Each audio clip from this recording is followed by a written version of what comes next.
It's never easy to say goodbye, but it is fun to look back at the memories that were made in our Ozarks life.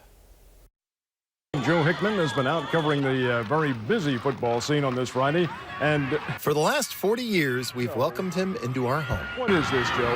Well, Ned, I know I'm a day late, but I just wanted to take the opportunity to wish everybody a very happy Halloween. Joe Hickman started as the weekend sports anchor here at KY3 back in 1984, but this week, he's calling it a career. Joe, say it isn't so.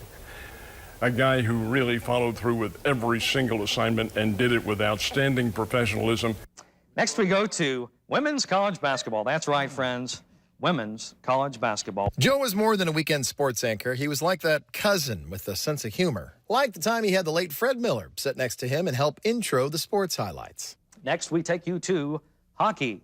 And Joe had plenty of antics for us behind the scenes as well, like back in 2000 during the Route 66 Music Festival. The manager of Foreigner called the newsroom asking where they could watch a closed-circuit boxing match. I transferred the phone call to Joe Hickman, and I forgot about it until a couple hours later, and I look up from my computer, and I see Joe walking across the newsroom with some equipment. And I said, "Joe, what are you doing?" And he said, "Well, Foreigner's coming here tonight to watch the fight." And thanks to him, we're watching the fight with the rock band Foreigner. But what really got the viewers' attention, his weekly Joe's Journal segment. Pat, who's also an elementary school librarian, says it's much easier to give a party for dogs than it is to give one for children. The dogs behave better. We often see things bigger than ourselves, and we strive to achieve them. You found those stories, you told those stories, and you inspired Ozarkers for years. And there were also stories where he tried to convince Santa Claus he was not on the naughty list. You've been mean to Lisa Richardson. That is so untrue. Americans, a $60 billion tax break package. See? I got you this special mint cookie. Mint cookie. Oh, yeah, try it. You'll like it.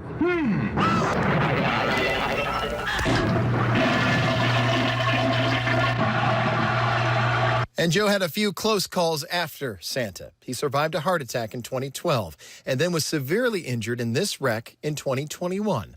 But both times, Joe came back. Just a few years ago, managers realized again what a gold mine they had in Joe's storytelling skills. And as he was winding up a 40-year career, he returned to telling stories outside of sports again, becoming a lead reporter on a daily basis. But this time, traipsing down the middle of the road was an emu, a flightless bird kin to the ostrich and native to Australia. My kids in the backseat are saying, "There's Big Bird." Joe had a knack of finding and telling stories, like the lost emu that he found while shooting the story. But as I returned back to Springfield on Highway F, guess who showed up?